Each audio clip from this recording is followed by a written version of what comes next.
What is ICT? ICT or Information and Communication Technology or technologies is the infrastructure and components that enable modern computing. Although there is no single universal definition of ICT, the term is generally accepted to mean all devices, networking components, applications, and systems that combine to allow people and organizations, etc., businesses, non-profit agencies, governments, and criminal enterprises to interact in digital world. History of ICT. The pre-mechanical age, 3000 BC until 1450 AD. Writing and alphabet communication. First, humans communicated only through speaking and picture and drawings. 3000 BC, the Sumerians and Mesopotamia devised cuneiform. Around 2000 BC, Phoenicians created symbols. The Greek later adopted the Phoenician alphabet and added vowels. The Romans gave the letter Latin names to create the alphabet we use today. Paper and pens input technologies. Sumerians' input technology was a stylus that could scratch marks in a wet clay.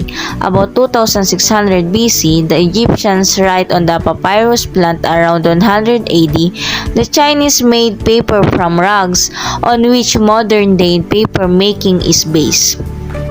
Books and libraries, permanent storage devices. Religious leaders in Mesopotamia kept the earliest books that the Egyptians kept scrolls around 600 BC. The Greeks began to fold sheets of papyrus vertically into leaves and bind them together. The first numbering system. The above illustrated image are the example of Egyptian system. The first number system, similar to those in use today, were invented between 100 and 200 AD by Hindus in India who created a 9-digit numbering system. Around 875 AD, the concept of zero was developed.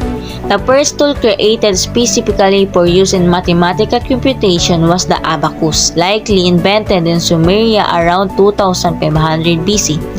The abacus was a table of successive columns with beads or stones representing a single unit which could be used for addition or subtraction. The mechanical age 1450 to 1840. Slide rule. The slide rule was invented around 1620 to 1630. Shortly after John Napier's publication of the concept of the logarithm, in 1620, Edmund Gunter of Oxford developed a calculating device with a single logarithmic scale with additional measuring tools and could be used multiply and divide. The Pascal line invented by Blaise Pascal 1623 to 62. The first calculator or adding machine to be produced in any quantity and actually used. Leibniz machine. Invented by a German mathematician and philosopher, Gottfried Wilhelm von Leibniz, 1646 to 1716, one of the first mechanical computing machines around 1642. Babbage's engine. Charles Babbage, 1792 to 1871, designed two classes of engine, difference engines and analytical engines. Joseph Marie Jacquard, 1752 to 1834, loom introduced in 1801. Electromechanical age, 1840 to 1940. The discovery of ways to harness electricity was the key advance made during this period. Knowledge and information could now be converted into electrical impulses. Voltaic battery invented by Alessandro Volta, an Italian scientist in the late 18th century. Telegraph invented by David Alter in the early 80s. Morse code developed in 1835 by Samuel Morse, dots and dashes. Telephone invented by Alexander Graham Bell in 1876. Radio. Guglielmo Marconi, an Italian inventor, proved the feasibility of radio communication in 1995. The electronic age 1940 to present.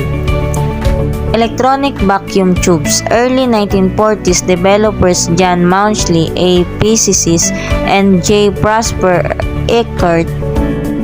The first general-purpose computer for commercial use. Universal Automatic Computer UNIVAC 1951. Microprocessors that contain memory, logic, and control circuits. An entire CPU means Central Processing Unit on a single chip. Fourth generation language software products, graphical user interfaces GUIs for PCs arrived in early 1980s as Windows debut in 1983. Uses of ICT.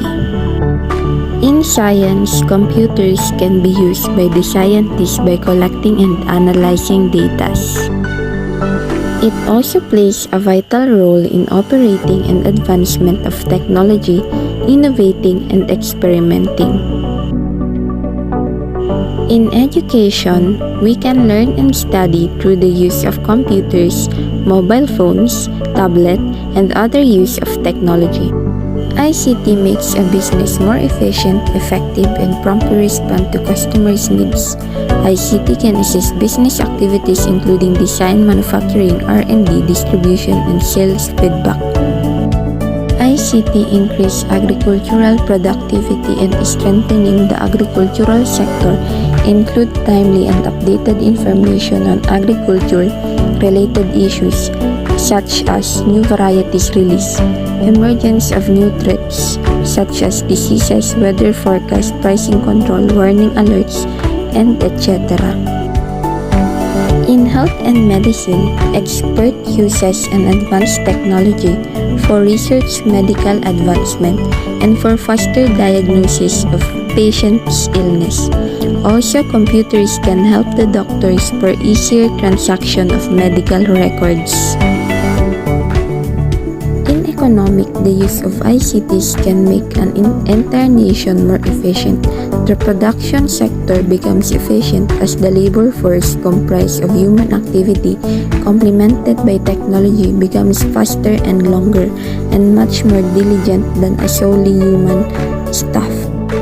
Nowadays, people are in touch with the help of ICT through chatting, email, and social networking, and other social media platforms that enables people to communicate with each other.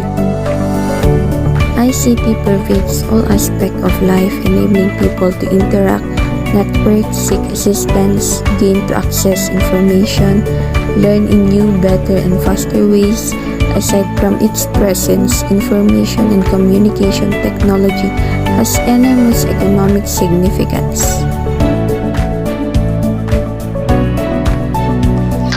The impacts of ICT in our society. The development of information and communication technologies, or ICT, has a strong potential to transform economies, societies, education, agricultural, and the aspect of people itself. The impacts of ICT in education. It boosts educational efficiency.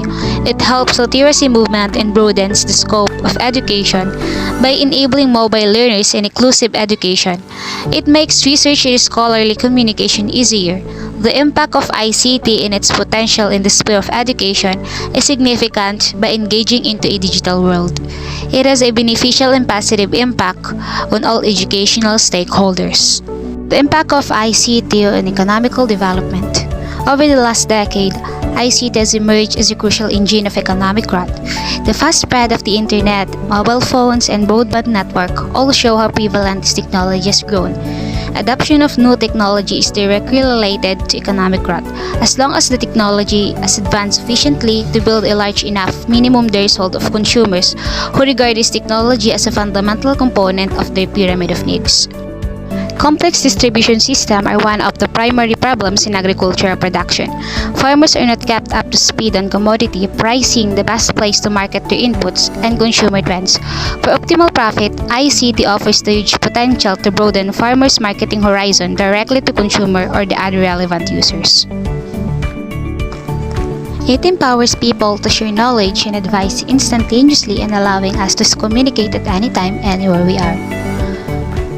Given operational restrictions such as lack of infrastructure and human capacity, ICT is a part of obtaining development goals. Technology has aided societal development by enhancing the quality of public and private sectors, improving access to information, education and communication, and stimulating economic growth by boosting export through ICT.